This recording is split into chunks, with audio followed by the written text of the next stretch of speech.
अस्सलाम वालेकुम नाज़रीन, प्रोग्राम ओपिनियन में अली काजी में भलीकार आवा है यासिर अहमद। हमको स्टूडियो में ज्वाइन करता सीनियर तज्ज़ियाकार अली काजी साहब। वेलकम अली साहब। Thank you Yasir.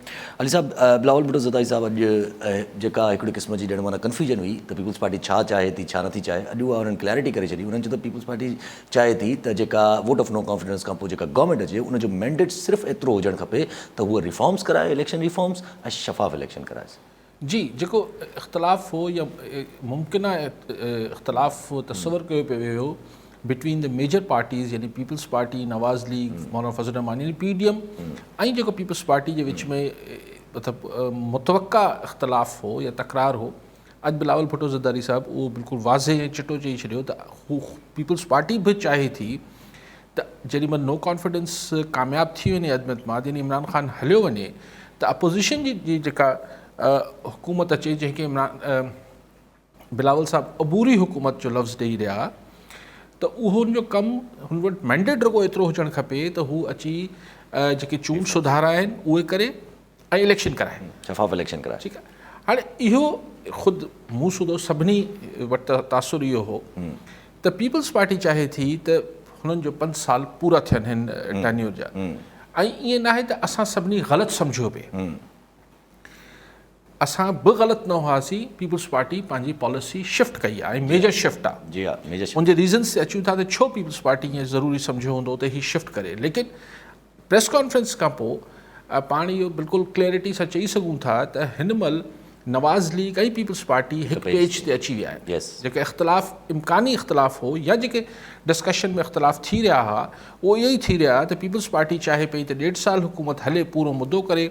नवाज़ शरीफ़ चाहे पियो त फ़ौरन इलेक्शन थियनि, पोइ विच में किथे ॻाल्हि थी पई त को साल खनि या 10 महीना हुकूमत हलाइजे, विच वारी ॻाल्हि थी पई। पर अॼु ख़ुदि बिलावल भुट्टो ज़रदारी साहब ई चई छॾियो पीपल्स पार्टी ई नथी चाहे त हू जेका अबूरी हुकूमत आहे उहो को डिघो हले, मतिलबु बसि हुनजो कमु एतिरो हुजे त चूंड सुधारा करे हली वञे। हाणे इहो हिकिड़ी मेजर शिफ्ट आहे। हिन सां अॼु नवाज़ शरीफ़, नवाज़ लीग, PDM, मौलाना फज़ल रहमान इहे सभु तमामु ख़ुशि थी विया हूंदा त हाणे को इख़्तिलाफ़ रहियो ई कोन, ठीकु आहे। लेकिन जिन्हनि खे परेशानी अॼु वधीक शुरू थी वई हूंदी, छाकाणि त हिन में सिर्फ़ु पीपल्स पार्टी या PDM त न आहिनि न प्लेयर्स, हिन में क्यू लीग, MQM, बाप, GDA अगरि आई त अगरि ही अचण जो सोचे रहिया हूंदा त ही चवंदा त भई असीं पोइ छा जे लाइ अचूं, असां हिते वेठा आहियूं त असांजी घटि में घटि 1.5 साल ॿी हुकूमत त हलंदी न। जहिड़ा तहिड़ा वज़ीर आहिनि, छा आहिनि, हिकिड़ो किसो हुकूमत में हले पियो, त हू छाजे लाइ नो कॉन्फिडेंस आणीनि त जीअं पंहिंजे पाण कुहाड़ो हणी छॾीनि, पंहिंजे इक़्तिदारी अरसे खे पाण छो मुख़्तसिर करे छॾी। सो हुननि लाइ ही मसइलो थींदो। उन्हनि खे कीअं ॾिसो न, हिन महिल त जेका ॻाल्हि ख़बरूं हलियूं पिए, पोइ क्यू लीग वारनि ईअं एहतियातन तरदीद बि करे छॾी त क्यू लीग खे चीफ मिनिस्टर पंजाब न पई घुरे, लेकिन ख़बरूं त इहे ई हुयूं न त शहबाज शरीफ़ खे प्राइम मिनिस्टर कयो वञे, चौधरी परवेज़ इलाही खे चीफ मिनिस्टर पंजाब कयो वञे। त हाणे जॾहिं चौधरी परवेज़ इलाही चवंदो त भला 3 महीने लाइ थी छा कंदसि। हा, जेको सिंधी में आहे त हीअ बि खाधोसीं, पेट बि न भरियो, कुख बि न भरियो, त फ़ाइदो छा थींदनि। इहो हिकिड़ो हिन जो रुख ॿियो आहे त ख़ुदि जेके इतिहादी पार्टियूं आहिनि उहे थोरी मुंझी पवंदियूं त असीं वञूं या न वञूं। लेकिन इंट्रस्टिंग जेका अॼोकी ॾींहं जी डेवलपमेंट, वॾी डेवलपमेंट इहा आहे ऐं वॾी जेका हिकिड़ी पेशरफ़्त आहे त पीपल्स पार्टी ऐं नवाज़ लीग हिकिड़े पेज ते अची वञे। ठीकु आहे सभु कॉलर सां गॾु अब्दुल अली सावंत घोटकी मां। जी सावंत साहब, छा चवणु चाहींदा? साईं, असांजो सुवालु आहे पंहिंजो अली काज़ी साहिब सां त सिंध जे अंदरि लॉन्ग मार्च हिकु तरफ़ शुरू थी विया आहिनि। पीपल पार्टी हिकु तरफ़ लॉन्ग मार्च करे थी, ॿिए तरफ़ PTI लॉन्ग मार्च करे थी, जॾहिं त सिंध जो जेको आवाम आहे उहो महांगाई जे इन घाणे में पिसजी रहियो आहे, माण्हुनि जा हक़ूक़ जेके आहिनि उहे गदब थी रहिया आहिनि। हेॾा सिंध हुकूमत करप्शन में पूरी आहे, हुन वफ़ाक़ी हुकूमत महांगाई में पूरी आहे। चवण जो मक़सदु इहो आहे त जेके ॿई लॉन्ग मार्च निकिरनि था त इन्हनि में सवाइ आवाम खे तकलीफ़ सवाइ ॿियो को फ़ाइदो ई कोन थो पए। इन बारे में अली काज़ी साहिब जो जेको तजवीज़ हुजे त उहा ॻाल्हि थी वञे। ठीकु आहे सावंत साहब। साहब ॾिसो, तकलीफ़ त पंहिंजे ख़र्च ते गाॾियूं करे अचनि पिया, पर तकलीफ़ त ख़ुदि अॼु जेको घोटकी मां शुरू थियो त मूंखे उहो अफ़सोस थियो ॾाढो त PTI जा अॻवान आहिनि इफ़्तिख़ार लुंड, हा, नौजवान आहिनि, उहो कंटेनर तां किरी पिया, हुननि खे धकु लॻाइनि, अलाह सिहत ॾे नौजवान खे, पर बहरहाल त मतिलबु ॻाल्हि इहा आहे त वाकई में हिकिड़ी हिन लॉन्ग मार्च सां थियणो त कुझु ई कोन्हे, पर अलाह हुन नौजवान खे सिहत ॾे जेको बि आहे मतिलबु सो ॻाल्हि इहा आहे त साउंड वारी ॻाल्हि त हिन सां हासिलु छा थींदो ऐं को आवाम जो समुंड बि उथली न पियो। जेके रिपोर्ट्स अचनि पियूं त आउं नथो चाहियां नंढो थियो या वॾो थियो, आउं सिर्फ़ु एतिरो चाहियां पियो त जेके रिपोर्ट्स आहिनि त आवाम जो समुंड न उथली पियो आहे। अञा हले थो ॾिसो।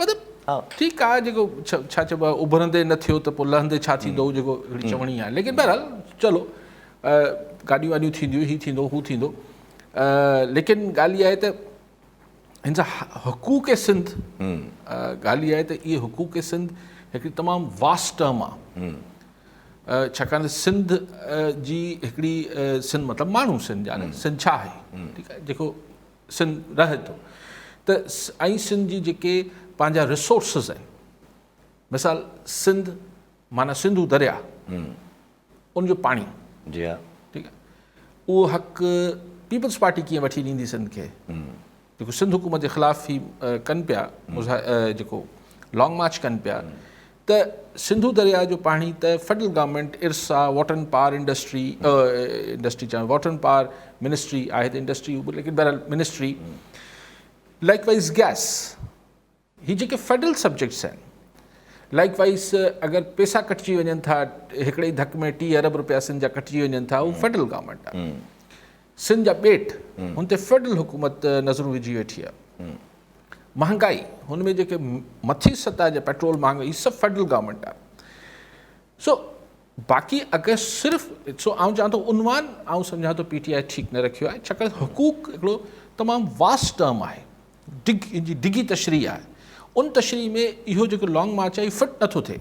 ही अगरि गवर्नेंस ऑफ सिंध गवर्नमेंट जे ख़िलाफ़ या जेको हिकिड़ो परसेप्शन करप्शन आहे अलिफ आहे बे आहे, परफॉर्मेंस ते कारकर्दगी ते अगरि ही लॉन्ग मार्च कंदा त शायदि हिननि जो उनवान वरी बि किथे एक्सेप्टेबल हुजे हा। हुकूक सिंध PTI घुरे पई सिंध गवर्नमेंट खां सिंध लाइ, इहा ॻाल्हि मतिलबु हिकिड़ी अगरि पाण हिकिड़ी वॾे उनखे कानवास ते ॾिसूं त इहा ॻाल्हि हीअ उनवान ठीकु न आहे, जंहिं बि रखियो आहे PTI जे जेके अकाबरीन इहो रखियो आहे, उहो शायदि कराची या इस्लामाबाद बि किथे वेठल आहिनि, उन्हनि खे पर कराची वेठा आहिनि त उन्हनि खे सम्झ में अचणु खपे, मुंहिंजे ख़ाली इस्लामाबाद में ई कुझु सोचियो वियो आहे त ही उनवान रखियो कीअं आहे। छा सिंध जी गैस जेको आहे सिंध गवर्नमेंट खां घुरे रही आहे PTI सिंध जे माण्हुनि लाइ, छा सिंध जो पाणी सिंध गवर्नमेंट खां घुरे रही आहे सिंध जे माण्हुनि लाइ, छा सिंध जा पैसा जेको नाणो कटिजे पियो वफ़ाक़ में उहो सिंध गवर्नमेंट खां PTI घुरे रही आहे, सिंध जा ॿेट जेके आहिनि उहे अली ज़ैदी पाण हुनजी मुखालफ़त करे पियो उन मिनिस्ट्री जो आहे त कंहिंखां घुरणु वञे पियो।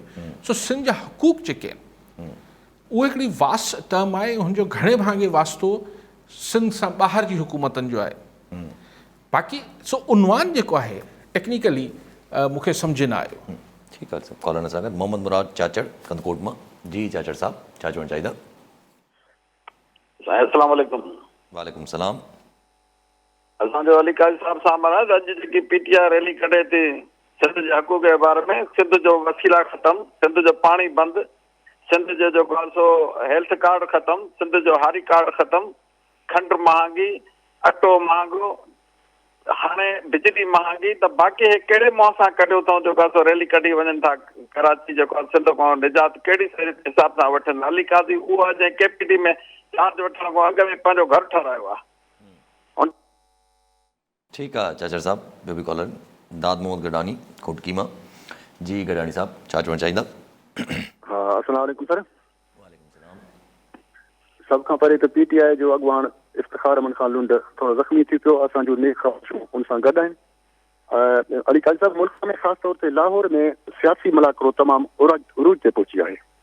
मुलाक़ात जो सिलसिलो रुकण जो नालो ई नथा वठनि। अख़्तर मेंगल जी मुलाक़ात शहबाज़ शरीफ़ सां, सादिक संजरानी जी चौधरी भाइरनि सां ऐं शेख रशीद जी मुलाक़ात उस्मान बुज़दिर सां थी। होॾां वज़ीर आज़म क़ौम खे ख़िताब करण जूं ॻाल्हियूं बि करे रहियो आहे ऐं शेख रशीद साहब चयो त वज़ीर आज़म साहब सियासी ड्रोन हमिलो कंदो ऐं आपोज़िशन यादि कंदी। तव्हां छा था सम्झो त हुकूमत आपोज़िशन जी वेड़ किथे दंग कंदी ऐं इन जो रिज़ल्ट कहिड़ो निकिरंदो? महिरबानी। ठीकु आहे गडानी साहब। अॻु में जे कंदकोट वारे दोस्त फ़ोन कयो, छा नालो साईं जो?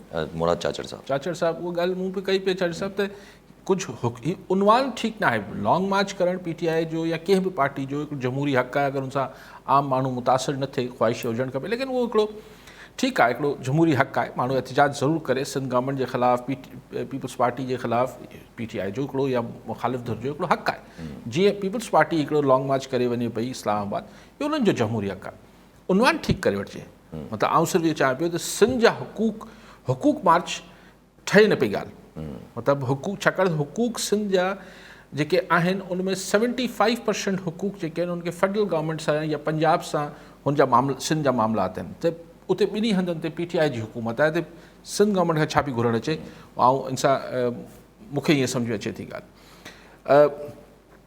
कालाबाग जा बि इमरान ख़ान साहब थोरो हिमायत कनि था, त उहो बि भले, सो इहे सभु हुकूक जी ॻाल्हि डिफरेंट थी वेंदी। जे गडाणी साहब ॻाल्हि कई त हलचल थिए पई, हीअ पियो थिए, सही, उहो हले पई ऐं शयूं डेवलप बि थियनि पियूं, ईअं न आहे त रुॻो हवा में ॻाल्हियूं आहिनि, बिल्कुलु इहे ॻाल्हियूं ज़ाहिर ठोस आहिनि, ज़मीनी हक़ीक़त, मतिलबु चुरपुर जेन्युइन आहे। बिलावल भुट्टो ज़रदारी जो अॼु जेको बिल्कुलु हिकिड़ो क्लियर स्टांस अचणो आयो आहे, त हू मतिलबु हू बि पीपल्स पार्टी बि फ्रेश इलेक्शन, ही बिल्कुलु हिकिड़ो नओं स्टांस आहे। सो इन खां पोइ को गुंजाइश नथी रहे त अपोज़िशन जी पार्टियुनि में को हाणे के नुक़्ते ते इख़्तिलाफ़ थिए, न ईंदड़ प्राइम मिनिस्टर, चीफ मिनिस्टर ते को झगड़ो आहे इलेक्शन ते। सो आउं सम्झां थो त ही बिल्कुलु, बाक़ी जेको इमरान ख़ान साहब जी तकरीर, इम्कानी तकरीर जेको चवनि था, तव्हां कॉलर आहे? जी हा, कॉलर अचूं था पहिरियों ते अब्दुल सबूर सूमरो शिकारपुर मां। जी सूमरो साहब, छा चवणु चाहींदा? अस्सलाम वालेकुम सर।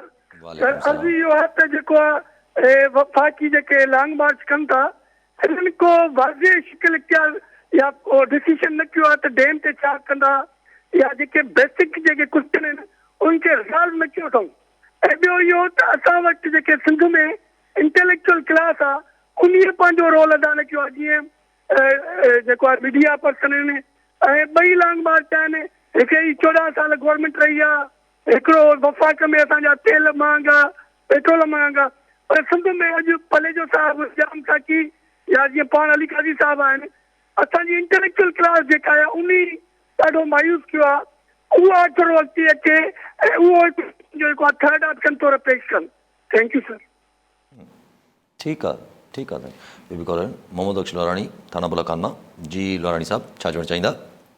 हा साईं, अली काज़ी साहिब खां मुंहिंजो सुवालु आहे, ही काफ़ी ॾींहंनि खां जेको वॉन्ट ऑफ नो कॉन्फिडेंस जो मुलाक़ातूं वग़ैरह हलनि पियूं, चौधरी जेके वॾा चौधरी आहिनि उहे मुलाक़ातूं पिया कनि, जेको कैबिनेट में वेठो मोहन सिलाई उहो चए थो असां हिन सां आख़िरी वक़्तु ताणी कप्तान सां गॾु आहियूं, त छा वॉन्ट ऑफ नो कॉन्फिडेंस कान वेंदी?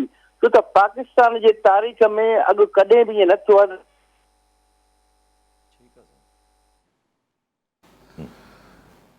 अच्छा, जेको पाण इमरान ख़ान साहब जी मुतवक़ा तकरीर खां शुरू कयूं था, त हाणे उन में छा इम्कानी तरह छा थी सघे थो? चयो इहो पियो वञे जेके सरकारी ज़रिया आहिनि त हू महांगाई दुनिया में वधी आहे, पाकिस्तान में केतिरी वधी आहे, पोइ को शरह हिन जी एतिरी आहे, पोइ हिकिड़े पेट बुखायल माण्हू खे सम्झायो वेंदो त अफ्रीका जेके मुल्क में बि माण्हू बुखियो आहे, तंहिंजे करे तूं बुखियो आहीं त ख़ैर जहिड़ी ॻाल्हि आहे। मतिलबु इहो लॉजिक ई न आहे।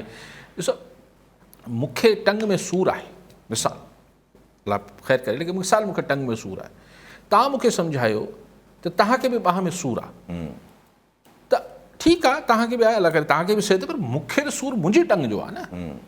ऐं हिन ॻाल्हि में मुतमइन थी वञे त जेको आहे उहो कैनेडा में केतिरी महांगाई वधी वई आहे, लंडन में केतिरी वधी वई आहे, ऐं कीनिया में केतिरी वधी वई आहे, इन सां मुंहिंजो छा वञे। लेकिन बहरहाल इहो हुकूमत जो मुस्तक़िल इहो स्टांस आहे, ऐं हुकूमत मुंहिंजो हिकिड़ो ख़्यालु इहो आहे त इमरान ख़ान साहिबु उहे ॻाल्हियूं कंदो। ॿियो ख़्यालु इहो आहे त हिन सां गॾोगॾु हू पंहिंजे रशिया जे दौरे खे पंहिंजी वॾी हिकिड़ी हिमत भरे हिकिड़े स्टेट्समैन वारो हू कंदा करे पेश कंदा, त मूं ॾिसो असीं का धुर न थींदासीं, असीं न अमेरिका जे पासे आहियूं, न असीं फलाणे जे पासूं आहियूं, असीं अणधुरिया आहियूं, ठीकु।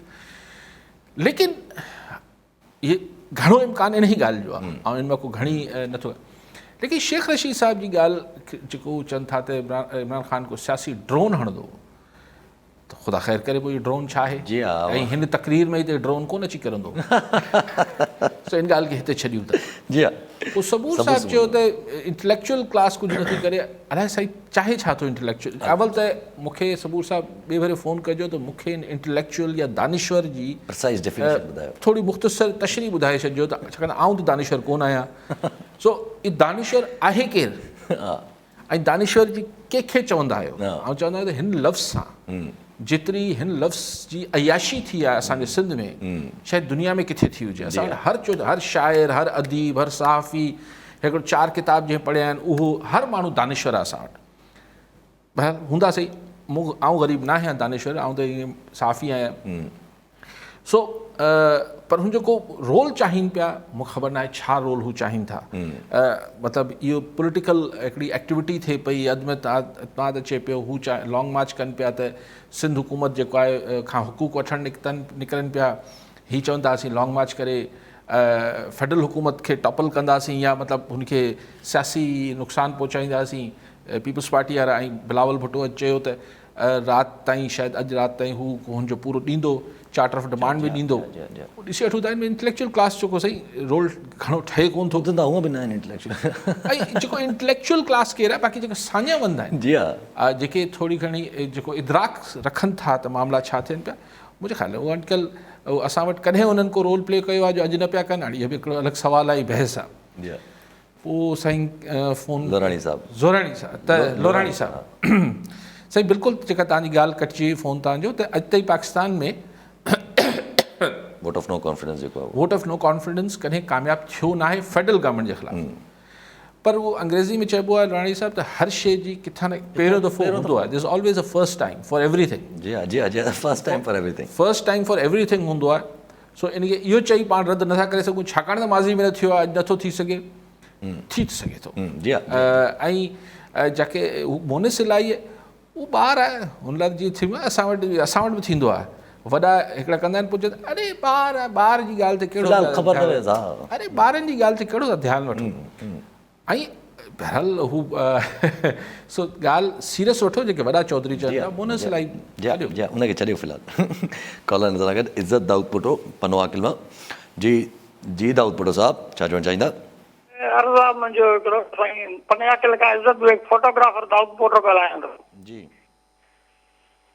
जी हलो जी सर, इहो आहे त हाणे हीअ जेके आहिनि रैलियूं हिननि जी निकिरनि थियूं पयूं, उबाड़े खां जेका अचे थी पई हेॾे वञे थी पई कराची ॾे, कराची खां पीपल्स पार्टी जेका निकिरे थी उहा वञे थी पंजाब ॾे। हाणे सिर्फ़ु इहो हुकूमत जूं हिक ॿिए खे रैलियूं कढी ॾेखारनि था पिया त असांजी हेतिरो माण्हू आहे, मुल्क जी बका लाइ को कमु नथो करे।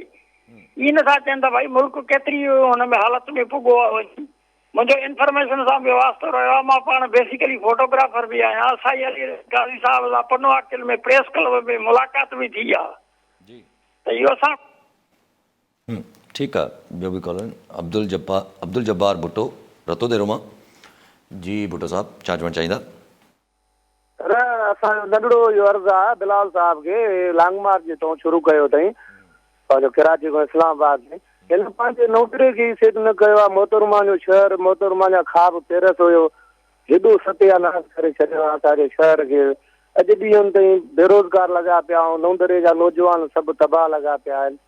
को असांजो मुस्तक़बिल की शइ जेको आहे ई न साईं, सम्झ में ॻाल्हि ई नथी अचे असांखे साईं। ऐं लॉन्ग मार्च असांखे कहिड़ो फ़ाइदो ॾींदो? रहंदो हिननि महांगाई कई आहे न। ठीकु आहे भुट्टो साहिबु। अच्छा, ऐं दाऊद पुटो साहिबु ऐं भुट्टो साहिबु भुट्टो साहिब जी ॻाल्हि ज़रे घटि साॻी आहे त भई माण्हुनि खे छा थो मिले। सही, जेके ॿई धुरियूं लॉन्ग मार्च, अवल त ॿिन्ही लॉन्ग मार्च जो मतिलबु थीम डिफरेंट आहे, लेकिन ॿई चवनि था त असां त आवाम लाइ कयूं पिया। हाणे आवाम चए, ॿुधो त आवाम चए थी त असां लाइ कयो ई कोन था। जी हा। ॾिसो, बिलावल भुट्टो ज़रदारी साहिबु चए थो त मां मतिलबु जेको उन्हनि जो नैरेटिव आहे, बयानियूं आहे त जेको मुल्क जो माण्हू भोॻे पियो उहो हुकूमत जे करे भोॻे पियो, हुकूमती पॉलिसियुनि जे करे। असीं लॉन्ग मार्च करे हुकूमत जो ख़ात्मो चाहियूं था या आदम एतमाद जी तहरीक सां त हुकूमत ख़तमु थींदी त माण्हुनि खे रिलीफ मिली वेंदो। सो हाणे तव्हां चओ था त हिन सां माण्हुनि खे को फ़ाइदो न थींदो, इहो तव्हांजो मौक़ुफ़ आहे। लेकिन आउं हिननि ॿिन्ही खे हटी करे हिकिड़ी जेका ॻाल्हि, हिकिड़ी लॉजिक, हिकिड़ी दुनिया में मसइला केरु हल कंदो आहे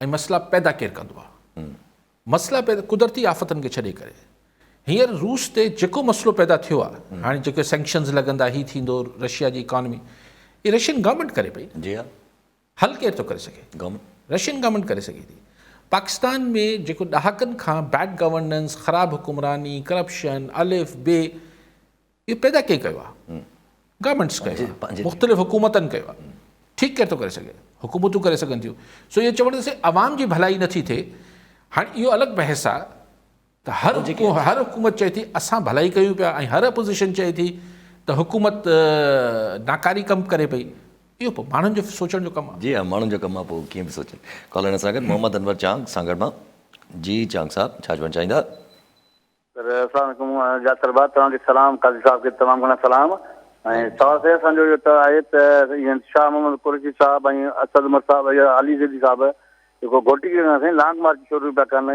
अॼु शुरूआत कई अथनि कराची ताईं वेंदो सिंध जे मुख़्तलिफ़ शहरनि खां थींदो छा ही सिंध जे आवाम जे लाइ साईं छा खणी आया आहिनि सिंध जे आवाम खे जेको हिननि जेके अहम ॾिना आहिनि छा हिननि खे विसरी विया आहिनि महांगाई जी सूरत में ऐं उनखां पोइ जेको आहे सो तब्दीली सरकार जेके 1 करोड़ नौकरियूं 50 लाख घर उहे छा उहे घर बि खणी आया आहिनि या नौकरियूं बि खणी आया आहिनि या आवाम हिननि खे केतिरो मोटे ॾिनो साईं तव्हांजी महिरबानी साईं कॉलर जफर नकवी हैदराबाद में जी नकवी साहब क्या कहना चाहेंगे मोहतरम यासिर जनाब अली काजी भाई अस्सलाम वालेकुम वालेकुम सलाम अल्लाह आपको सेहत दे सर बस ये मुझे खुशी है कि टाइम पर जो हमारे देखने वाले सुनने वाले सवाल कर रहे हैं सिंध की उसमें तो ये शऊर सामने नजर आ रहा है कि अपने ज़ाती मसाइल के बजाय हालात हाजरा पे डिस्कशन कर रहे हैं इस रैलियों पे बात कर रहे हैं सर एक्चुअली काजी साहब ही ज़्यादा बेहतर समझते हैं क्योंकि वो जिस एंगल पे बैठे हैं हम यहाँ से नहीं समझ सकते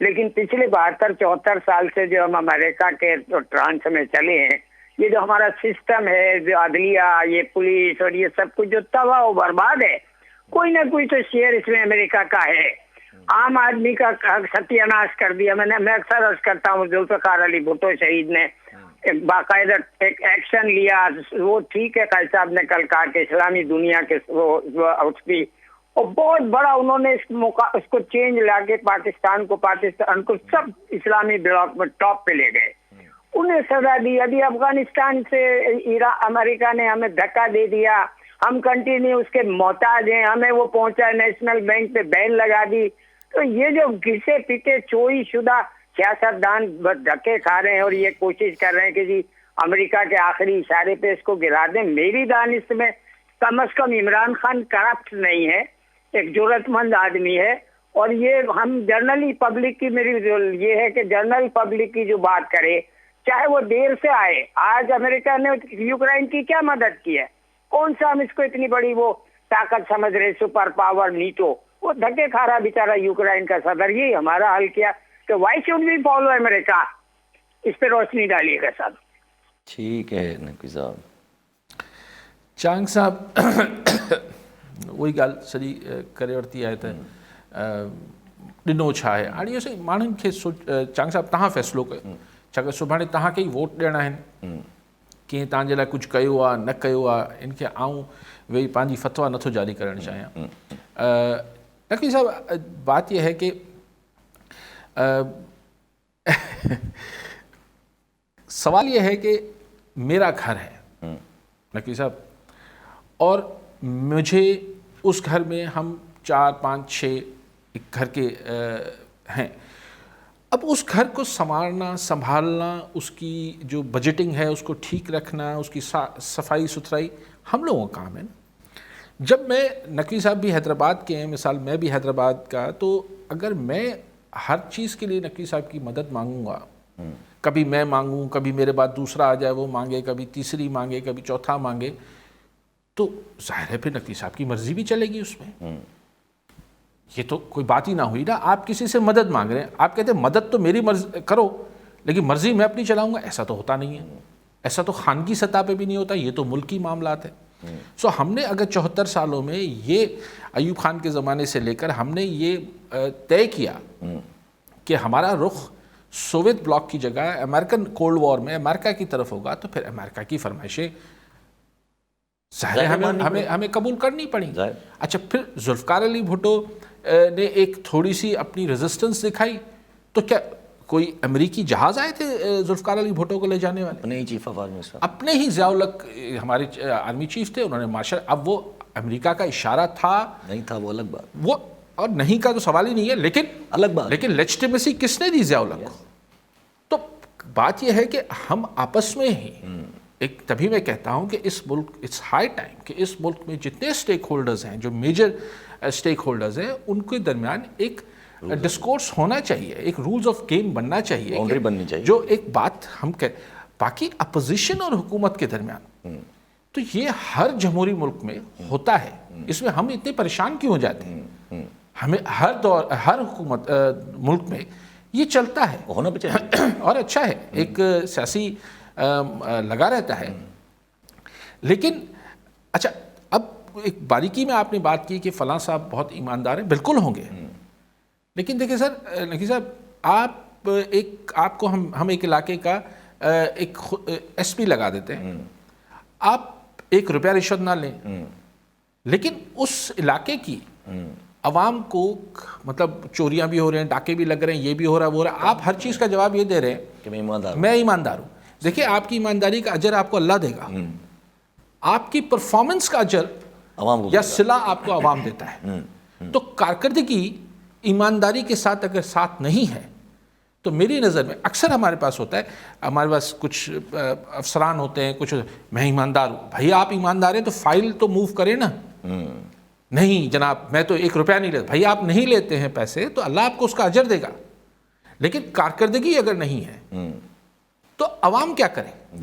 میں یہ نہیں کہہ رہا ہوں خان صاحب کی کارکردگی ہے یا نہیں ہے, لیکن جو لوگ خان صاحب کے مخالفین ہیں ان کا مطلب بھلے وہ کچھ بھی بولے, لیکن بات یہ ہے کہ اگر عوام میں ان کے خلاف ایک ریزنٹمنٹ ہے تو وہ اس وجہ سے تو نہیں کہ انہوں نے کرپشن کی ہے, بلکہ اب تو یہ بولا جاتا ہے جی فلاں اگر کرپشن کرتے بھی تھے تو کم از کم نیچے لوگوں کو بھی تو مطلب ریلیف تھا نا. تو یہ ایک آرگیومنٹ ہے. لیکن میں اس بحث میں پڑے بغیر میں ایک نقطے کا حامی ہوں, جو شخص ایماندار ہے اللہ اس کو اجر دے گا, اس کی کارکردگی کا صلہ اس کو عوام سے ملنا یا نہ ملنا ہے. جی کالر نساگت محمد صالح جلبانی دوڑما. جی جلبانی صاحب چھا چوڻ چاہींदा؟ سر السلام علیکم علی گائے صاحب کے. وعلیکم السلام. سوال بھی ہویا تبصرو بھی ہوयो تی जेको عدم اعتماد वफ़ाक़ में आणणु चाहींदा, इन में मूंखे नथो लॻे थी जेको आहे नवाज़ लीग इन खे परवेज़ इलाही खे सीएम पंजाब करणु चाहींदा या PPR चाहींदा त शहबाज शरीफ़ प्राइम मिनिस्टर थिए. छो त 1.5 साल खां पोइ आहे इलेक्शन, सभु को चवंदो त मां जेको आहे पंहिंजो ग्राउंड ठाहियां ऐं सुभाणे वोट ॾींदा, उन में वोट वठणा आहिनि. तो इन जो थोरो पुछणो त तव्हां छा था सम्झो त पाण में सही ऐं अदम आणे सघंदा आहिनि जे ख़िलाफ़ वफ़ाक़? सभु जेका साईं ॻाल्हि कई, जेका CM जेको आहे परवेज़ इलाही खे कंदा या न कंदा, इन ते नून लीग जे अंदरि त 2 धड़ा नज़र अचनि था पिया. मोहम्मद ज़ुबैर साहब चए थो त इहो डिसीजन मुश्किल आहे, जो असांखे कहिड़ो फ़ाइदो आहे असां CM जेको आहे उहो उनखे ॾियूं परवेज़ इलाही खे, ऐं होॾां राना सनाला चवनि था त न इहो डिसीजन थी सघे थो. ॾिसो अॼु पीपल्स पार्टी जे बिलावल भुट्टो ज़रदारी जे हिन ऐलान खां पोइ त ही हुकूमत जेका ठहंदी बि अदम एतमाद कयो, हू 4-5 महीननि जी महिमान आहे. त इहो हाणे जहिड़ो ख़तमु थी वियो, जलबाणी साहब बि थोरो सम्झनि त इहो बहस कल्ह ताईं जलबाणी साहब तव्हांजो सुवालु वैलिड हो. अॼु इहो सुवालु वैलिड इन करे कोन्हे छाकाणि त हाणे त उहो हाणे त बिलावल भुट्टो ज़रदारी ऐं नवाज़ पाण लफ़्ज़ ॾेई छॾियो त उबूरी हुकूमत आहे. उबूरी मतिलबु 4 ॾींहंनि जी महिमान. हाणे उहो काफ लीग मने न मने वियो. सो हाणे काफ लीग उन लाइ छो मञंदी त आऊं 3 महीननि लाइ जेको आहे अची. सो ही हिकिड़ी हाणे सूरत थोरी डिफरेंट थी वई आहे. लेकिन अॼु बिलावल भुट्टो ज़रदारी 2 टे ॻाल्हियूं ॿियूं दिलचस्प चयूं. हिकिड़ो चई त अगरि स्टैब्लिशमेंट न्यूट्रल रही त नो कॉन्फिडेंस कामयाबु थींदी. असां ग़रीब हिते निड़ी सुकी चवंदे असीं त इहो कोन चऊं पिया, असीं चऊं पिया अगरि सिग्नल न्यूट्रल रहा, अगरि जैमर्स लॻा रहिया त नो कॉन्फिडेंस कामयाबु थी. जी कॉलर सां गॾु अली असगर जमाली दादूमा. जी जमाली साहब छा चवणु चाहींदा? अस्सलाम वालेकुम. वालेकुम सलाम. मां इहो थो चवां त शाह महमूद कुरैशी असां लाइ कहिड़ो तोहफ़ो खयूं थो अचे, असां इन लाइ कहिड़ी हार गुलनि जा खणी वञूं. सुभाणे तेल बहारो थियण वारो आहे, असांखे सुलभ कहर लॻो पियो आहे. वधारे असां छा चऊं, काॾे वञूं, या पाण खे असां ख़तमु कयूं। अली जैदी कहिड़ो वफ़ाद आया महाजन असांखे मारे मारे असांजा दहाड़ा कढी छॾियऊं। अॼु उहो असांजो सिंध जो सॼण बिलावल जो दुश्मन आहे। इन लाइ कुझु चओ, ज़ैदी खे छा चऊं, हुनखे जवाबु छा ॾियूं? बसि। ठीकु आहे जवाहर साहिबु। साईं जे काफ़ी कॉलर्स जी सवाल आयो त PTI जे हिसाब सां त छा ॾींदी ऐं पीपल्स पार्टी लाइ बि त छा। हिकिड़ो ईअं ई हिकिड़ी ॻाल्हि ज़हन में अचे थी, पीपल्स पार्टी PTI खे वाक़ई ॾियण लाइ त कुझु कोन्हे, पर किथे न किथे कुझु न कुझु हिकिड़ो थोरो पॉलिटिकली कुझु त सिंध में अंदरि का ॿी पार्टी जेको आहे उहो का वर्किंग करणु शुरू कई। न आउं बिल्कुलु तव्हां सां इतफ़ाक़ थो कयां। पॉलिटिकल पार्टी आहे, हिन खे मुस्तक़िल एक्टिव रहणु खपे। हा न रही सदन मर्ज़ी।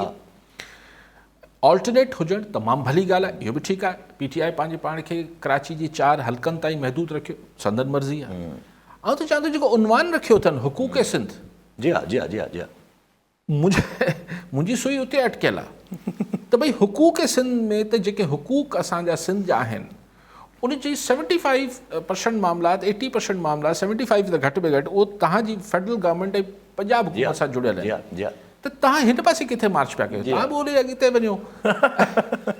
अली ज़ैदी साहिबु, मां बार बार चवां थो, हू ऑन द रिकॉर्ड आहे। मुंहिंजी ख़्वाहिश आहे त को सहाफ़ी किथे प्रेस कॉन्फ्रेंस में पुछे अली ज़ैदी साहिब खां त हाणे जॾहिं इंटीरियर सिंध में साईं हले पियो कराची ताईं, त ॿेट सिंध जे ॿेटनि ते छा मौक़िफ़ अथसि? छा सिंध जा ॿेट सिंध जी मिल्कियत आहिनि या न आहिनि? अली ज़ैदी साहिब रुॻो एतिरो बि चई छॾे त सिंध जी मिल्कियत आहिनि, त आउं सम्झां थो त हिन दौरे जो को फ़ाइदो सिंध खे को फ़ाइदो थी वियो। जॾहिं की हुन चवण न चवण सां को फ़र्क़ु नथो पए। उहे ॿेट सिंध जा आहिनि ऐं सिंध जा ई इंशाअल्लाह रहंदा। ठीकु आहे। कॉलर सां गॾु अब्दुल्ला मलिक कंदकोट मां। जी मलिक साहब, छा चवणु चाहींदा? अस्सलाम वालेकुम। पहिरियों त तव्हांखे अली काज़ी साहब खे मुंहिंजो सलाम हुजे। अली काज़ी साहब खां असां इहा राय वठणु था चाहियूं त जीअं इमरान ख़ान जी टीम जेका कंटिन्यू इहो फरमाईंदी रहे थी त बाबा इमरान ख़ान ॾाढो शरीफ़ इंसानु आहे, माना करप्ट न आहे, ॾाढो नेक इंसानु आहे, त इमरान ख़ान वारो सीन असां सां ईअं त न आहे थियल त माना सचिन तेंदुलकर खे माना बॉलीवुड में हिकिड़ो एक्ट ॾेई छॾियो त बाबा तूं फिल्म ठाहे। हाणे तेंदुलकर वञी करे फिल्म ठाहींदो त पोइ हुनजो छा रिएक्शन निकिरंदो? इमरान ख़ान खे सियासत जी, मुंहिंजो जेको पर्सनली ख़्यालु आहे त सियासत जी का ख़बर ई न हुई, उनखे अची वज़ीर आज़म विहायो वियो। हाणे हू करप्ट त न आहे, पर उनखे ख़बर ई न आहे त सियासत थींदी कीअं न, उहो हलाई कोन थो सघे सिस्टम खे। मुंहिंजो अली काज़ी साहिब खां इहो ई अर्ज़ु आहे त माना जीअं तव्हां। ठीकु आहे। ॿियो बि कॉलर तुफ़ैल जमाली नवाब शामा। जी जमाली साहब, छा चवणु चाहींदा? सर पहिरियां त अली काज़ी साहिब खे तव्हांखे सलाम अर्ज़ु रखंदुसि। ऐं हुन खां पोइ सुवालु मुंहिंजो इहो आहे त जेको हींअर नो कॉन्फिडेंस जो ही बहस हले पियो, उन मंझि सभु पार्टियूं जेको आहे कोशिशि हिन में लॻियूं पियूं आहिनि, जंहिंमें मुखालिफ़ धुर जा बि आहिनि, गवर्नमेंट जी जेके अलायंस आहिनि, गवर्नमेंट जूं हिमायती पार्टियूं, उहे जेको आहे माना पंहिंजे ॾेखारण में त बाबा अहिड़ो को मसइलो कोन्हे, पर सिर्फ़ु चौधरी परवेज़ इलाही वारा NQM वारा हिक ॿिए में वरी मुलाक़ातूं पिया कनि। इन सॼे सिनेरियो में जेको असांजो पीरसा पघार आहे फंक्शनली, उहा गुम लॻी पई आहे। GDA न को गॾिजाणी आहे न छा, या इहो अञा ताईं सिग्नल नथो मिले, हिन जे करे जेको आहे असांजे GDA वारा अञा ताईं ख़ामोश आहिनि, या सिग्नल मिले इंतज़ारु आहे त मिले त हुन खां पोइ असां बि उॾाम कयूं। ठीकु आहे। अच्छा, इन्हनि साईं जूं ॻाल्हियुनि ते अगरि हिकिड़ो सुवालु रखी छॾियो, पंहिंजी जेका हले थी पई डिस्कशन सियासी हिसाब सां, साईं बि सुवालु कयो, GDA गुम आहे, वोट ऑफ नो कॉन्फिडेंस जूं ॻाल्हियूं हलनि थियूं पियूं। हिकिड़ी ॻाल्हि ॾाढी इंट्रस्टिंग लॻी थी हिन सॼी सिचुएशन में त नवाज़ शरीफ़ साहिबु लंडन वेठा आहिनि, नवाज़ शरीफ़ साहिबु ॿाहिरि, पर सॼा डिसीशन्स जेके हाणे फॉरवर्ड थियण वञनि था पिया, जेके बि थींदा, वोट ऑफ नो कॉन्फिडेंस ईंदो, कीअं ईंदो, उन खां पोइ CM केरु थींदो, इलेक्शन्स कॾहिं थींदा, सभु नवाज़ शरीफ़ साहिब जे हथ में अची वियो। ज़ाहिर हिते अचां थो, मलिक साहिबु छा सवालु कयो? हिकिड़ो मलिक साहिबु चयो त इमरान ख़ान साहिबु शरीफ़ आहे, हर कोई। अच्छा ॾिसो मलिक साहिबु, एतिरो ईअं बि न आहे जीअं तव्हां चयो पिया, एग्ज़ैक्टली ईअं बि न आहे न, छाकाणि त घणा 20-22 सालनि खां त हू तहरीक इंसाफ़ 1990 खां ठाहियो वेठो आहे, त काफ़ी हलियो आहे। हाणे सियासत ऐं पावर पॉलिटिक्स जे वेझो रहियो आहे। सफ़ा ईअं नथो चई सघे त तेंदुलकर जो मिसाल मलिक साहिबु थोरी ज़ाती पिया कयो। बाक़ी शेख रशीद त चए थो मुर्गो तव्हां हुनखे अंडर एस्टिमेट था कयो। तोड़ जोड़ जी सियासत आउं सम्झां थो ख़ान साहिब खे नथी अचे, लेकिन ईअं न आहे त ही इक़्तिदार, असां वटि पावर गेम, स्टैब्लिशमेंट कीअं थी सोचे, पॉलिटिकल, इहो बहरहाल ख़ान साहिबु ईंदो। हाणे 20-22 सालनि जो एक्सपीरियंस आहे। जमाली साहिबु चयो त GDA घुमा अच्छा हिन में अॼु मूंखे बिलावल साहिब जी प्रेस कॉन्फ्रेंस हिकिड़ी ॻाल्हि नई नज़र आई त उन्हनि अॼु GDA जो नालो खयो पहिरियों दफ़ो जी हाँ जी तो मैंने CM साहब को कहा है कि MQM और GDA से बात करें तो मतलब GDA के हाँ Peoples Party approach through chief minister ही मुराद शाह साहब जी अप्रोच थींदी आहे या थी चुकी आहे तव्हां जेका ॻाल्हि कयो पिया त नवाज़ शरीफ़ कंदो ज़ाहिर आहे नवाज़ लीग जा फ़ैसिला त नवाज़ शरीफ़ ई कंदो न ऐं लंडन में वेही करे कंदो लंडन वेठो आहे पर तव्हां हिन सां अगरि हिन सवाल में इहो जोड़ियो आहे त ओचितो जहांगीर तरीन साहब हफ़्ते लाइ बीमार थी लंडन विया आहिनि जी हाँ उहे बि आहे अच्छा हाणे चवनि था त तबियत ख़राबु आहे जी हाँ ऐं पोइ हफ़्ते लाइ तबियत ख़राबु आहे हफ़्ते खनि में मोटी ईंदा त नवाज़ शरीफ़ बि लंडन में मौजूदु आहे जहांगीर तरीन जी तबियत हफ़्ते लाइ ख़राबु थी आहे ऐं हू लंडन वञनि पिया जी हाँ बिला तबसरो रहण ॾियूं था जी हाँ जी हाँ छॾे हफ़्ते लाइ बीमारी इंट्रस्टिंग आहे माण्हू बीमार थिए थो अला पनाह ॾे ख़बर थोरी हूंदी आहे केतिरा ॾींहं में ठीकु थींदो लेकिन हफ़्ते लाइ लंडन वञनि पिया लंडन में नवाज़ शरीफ़ बि मौजूदु आहे जी हाँ ॾिसो हाणे कॉलर नज़र आ गए फज़लुल्लाह आलेपुटो नवाब शामा जी आलेपुटो साहब छा चवणु चाहींदा अच्छा कॉलर थी अच्छा आख़िरी अगरि हल्की ॻाल्हि करे वठिजे हाणे यूक्रेन जे हुन तनाज़े ते अचिजे त यूक्रेन जो रशिया जो तनाज़ो हाणे त अहिड़ी शक्ल अख़्तियार करे आहे जो UNSC में यूनाइटेड नेशन सिक्योरिटी काउंसिल में जेका वीटो करे छॾे थो रशिया चए थो भई मां अटैक बरक़रार रखंदुमि रशियन प्रेसिडेंट जे मथां वेस्ट जेके आहिनि इटली थी वियो जब US थी वियो इन्हनि डायरेक्टली रशियन प्रेसिडेंट जे मथां सैंक्शन्स हणी छॾिया आहिनि न ज़ाहिर आहे थिए पियो रशिया बहरहाल वीटो पावर रखे थो उते कयो अथसि पर फ्रांस वारनि खे बि कल्ह दाबा साबा ॾिना अथनि वरी यूरोप जेको आहे उहो चाइना खे चए पियो त तव्हां इन्फ्लुएंस कयो प्यूटन ते चाइना वरी प्रेसिडेंट शी जेका ज़ी जिनपिंग हा उन फ़ोन कयो आहे चाइना जे प्रेसिडेंट हुननि खे प्यूटन खे त भई ॾिसो को ॻाल्हियुनि जो रस्तो निकिरी अचे complete drama is going on ऐं हुते यूक्रेन जो प्रेसिडेंट जेको आहे हू पाण फ़ौजी वर्दी पाए लही आयो आहे त बाबा ठीकु आहे वणंदुसि मतिलबु भॼंदुसि कोन मुल्क में अला करे ईअं थिए अशरफ गनी न थी वञे भॼी जान न छॾाए सो हिकिड़ी इंट्रस्टिंग हिकिड़ी डेवलप थिए पई लेकिन ही जीअं अमेरिका हिन ॻाल्हि खे डेग ॾियणु चाहे थो ऐं सम्झां थो त हू चाहे थो त रशिया बॉक डाउन थिए रशिया फासंदो वञे ऐं हुन ते मुस्तक़िल आस्ते आस्ते सैंक्शन्स टाइटन कंदा वञनि माण्हू यूक्रेनी प्रेसिडेंट अगरि किथे गोलाबारी मारिजी वियो त अञा दुनिया में हिकिड़ो वॾो हीउ जेको अॼु तस्वीरूं आयूं आहिनि मूंखे डपु लॻे पियो त पहिरीं हिन खे हीरो ठाहिबो ऐं अगरि हिन खे कुझु थियो त दुनिया में हिकिड़ी वॾी वेव क्रिएट थींदी त वॾो ज़ुल्म थी वियो अच्छा हीउ रशिया फासंदो वञे पियो हुन में अच्छा रशिया शायदि इहो सोचियो हूंदो त आउं हेसि ताईं वेंदुसि त वरी को मूंखे पोइते हटण जो रस्तो मिलंदो को सो हिकिड़ी मुस्तक़िल डेवलपिंग स्टोरी आहे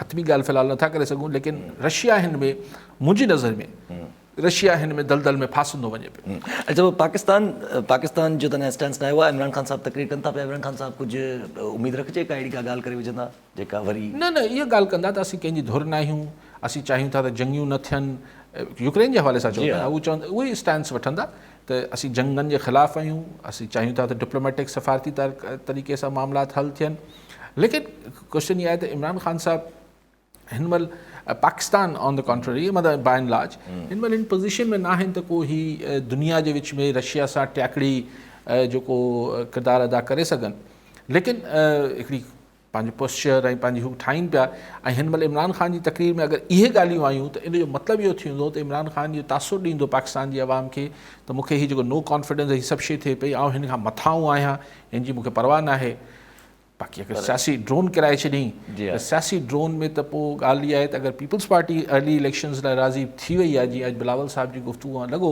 त कहिड़ी ख़बर इमरान ख़ान बि ज़हन ठाहे वठे त चलो फिर लोगो में चलते जी हा हणूं था बसि ड्रोन कयूं था पिया जेको थियो पोइ हुन ड्रोन जो जेको नतीजो निकितो ठीकु आहे अली साहब वरी महिरबानी अली साहब नाज़रीन अॼु जे प्रोग्राम जो वक़्तु पूरो थियो वरी मिलंदा ईंदड़ प्रोग्राम में दुआ में